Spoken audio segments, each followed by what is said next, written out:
कल हम लोग वैदिक गणित में वर्गमूल यानी स्क्वायर रूट निकालने के लिए सीखे थे, जिसमें अंक 5 अंकों की संख्या होती थी। आज उस कड़ी को आगे बढ़ाते हुए हम लोग घनमूल यानी क्यूब रूट को सीखेंगे। आज अगली कड़ी में हम लोग घनमूल यानी क्यूब रूट को सीखेंगे। तो क्यूब रूट कैसे निकाला जाए, तो इसमें क्या होता है, संख्या 6 अंकों की होनी चाहिए, यानी परफेक्ट क्यूब नंबर जो होगा वो 6 डिजिट का होगा, और उससे हम मतलब उसका क्यूब रूट फाइंड करेंगे कि कितना आएगा। तो ये नियम सीखने के लिए सबसे पहले हम क्या करते हैं, तो 1 से लेके 9 तक के जो आपके डिजिट हैं उसके क्यूब को देखते हैं कि कैसे क्या आता है। सबसे पहले यहाँ पे देखिए आप, जैसे 1 का क्यूब जो होता है वो आपको पता है कि 1 होता है। 2 का क्यूब आप लेते हैं तो 8 हो गया। 3 का जब आप क्यूब लेते हैं कितना आएगा, 27 27। 4 का जब क्यूब लीजिएगा तो 64। जब 5 का क्यूब लीजिएगा तो 125। जब 6 का क्यूब लीजिएगा तो 216। 7 का क्यूब लीजिएगा तो 343, यही ना।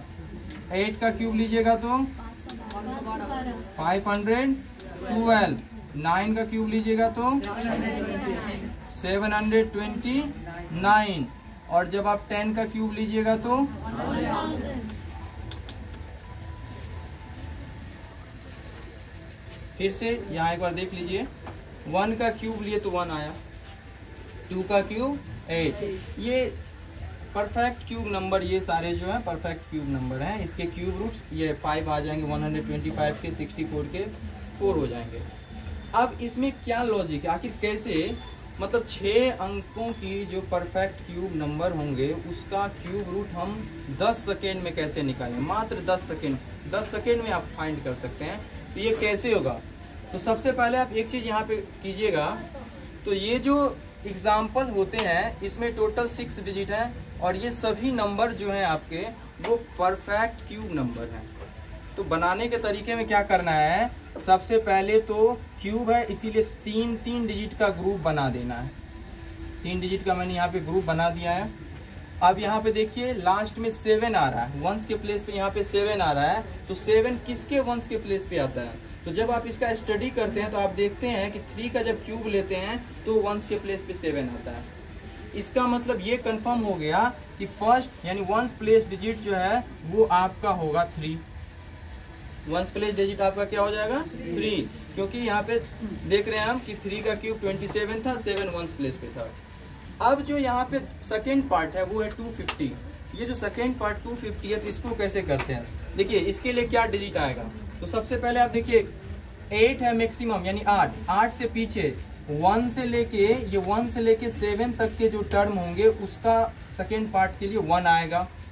फिर आप देखिए 8 से लेके इससे एक कम 26 तक जो होंगे उसके लिए आपको 2 लेना है। फिर 27 से लेके 63 तक का जो सेकेंड पार्ट का अगर डिजिट होगा तो उसके लिए आपको क्या लेना है, 3 आ जाएगा। फिर 64 से 124 तक आपका 4 आ जाएगा, ठीक है। फिर आपका 125 जो है यहाँ पे आपका, और ये 215, इसके लिए आपको क्या लेना है, 215, यानी ये इसके लिए 1 लेना है। 10th प्लेस के डिजिट में आ जाएगा। 10th प्लेस को अगर हम समझे 10th प्लेस, इसमें आपको 2 लेना है, इसमें आपको 3 लेना है, इसमें आपको 4 लेना है, इसमें आपका 5 हो जाएगा, ठीक है। अब आइए 216 से लेके 342 तक आपका 6 हो जाएगा।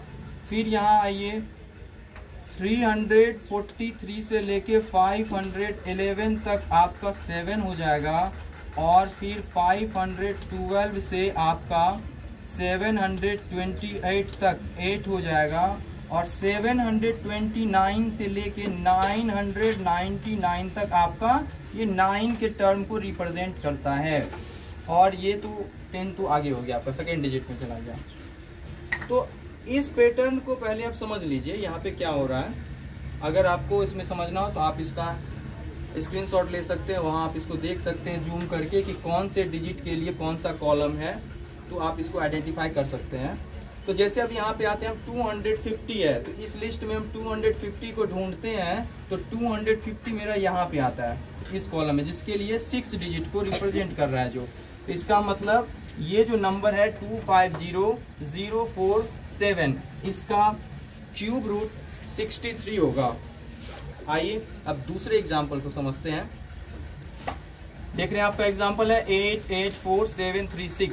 तो सबसे पहले 3 नंबर का ग्रुप बनाते हैं, तो उस ग्रुप में 6 है यहाँ पे, तो 6 वंस के प्लेस पे किसके लिए आता है, तो इसको जब आप स्टडी वहाँ पे देखेंगे तो 6 जो है 6 के लिए ही आता है। यानी एक कॉमन सी बात है, इसको याद रखने का एक बहुत कॉमन सा है। 1 का क्यूब 1 हो जाता है, 2 का क्यूब आपका 8 होता है, 3 का क्यूब में 7 आता है और 7 के क्यूब में 3 आता है। जैसे 2 के क्यूब में 8 आता है तो 8 के क्यूब में 1 प्लेस पे 2 आ जाता है। तो अब यहाँ पे देखिए हम दूसरे एग्जाम्पल को समझते हैं। तो 6 है, इसीलिए 1 के प्लेस पे जो है आपका रिजल्ट में 6 हो जाएगा। अब 884 किस कॉलम में आएगा, तो 884 आप देख रहे हैं ये 9 वाले कॉलम में 884 आएगा, क्योंकि 9 का जो कॉलम है वो 729 से 999 तक है, तो यहाँ पे आ जाएगा। तो इसका मतलब इसका क्यूब रूट 96 होगा। अब हम तीसरे एग्जाम्पल को सॉल्व करते हैं। चलिए आप लोग बताइए, तीसरे एग्जाम्पल में पहले ऐसे ग्रुप बना लिए, 1 के प्लेस पे क्या है, क्या है 1 के प्लेस पे, तो 1 के प्लेस पे अगर 2 है तो रिजल्ट में 1 के प्लेस पे क्या आएगा, क्यों आएगा 8, क्योंकि 8 का क्यूब करने पे क्या आ रहा है 512, 1 के प्लेस पे 2 है ना, तो इसीलिए यहाँ 1 के प्लेस पे क्या आ जाएगा 8 आ गया। बहुत अच्छे। अब यहाँ पे क्या है 474 किस कॉलम में आएगा, किस कॉलम में आएगा, 7 के कॉलम में। तो 7 के कॉलम को देखते हैं, तो 7 के कॉलम में 343 है और 8 के कॉलम से एक कम यानी 511 और 474 उसके बीच में आएगा, इसका मतलब 7। इस तरह से आप 6 अंकों की परफेक्ट क्यूब जो नंबर होगा उसका cube root oral 10 second, maximum 10 second में आप फाइंड कर सकते हैं, अगर आप इस प्रोसेस को स्टडी कर ले। बहुत सिंपल है, ये नंबर आपके क्यूब नंबर आपको याद करना है। और जैसे 4 का क्यूब लेना 64 है, तो 64 से लेके 124 तक वाले रेंज में 4 आएगा सेकेंड प्लेस के लिए, 10th प्लेस के लिए। जैसे 6 को स्टडी करें तो 6 का क्यूब 216 है, तो 216 से लेके 343 से एक कम यानी 342 तक के, 216 से लेके 342 तक के रेंज में 6 आएगा। तो ये मतलब कि वैदिक गणित में इसको हम लोग घनमूल निकालने के लिए जो है 6 अंकों के परफेक्ट क्यूब संख्या का इस मेथड का यूज करते हैं। और अगर इसका आप अभ्यास करेंगे तो 10 सेकेंड से भी कम टाइम में आप आसानी से क्यूब रूट फाइंड कर सकते हैं। धन्यवाद।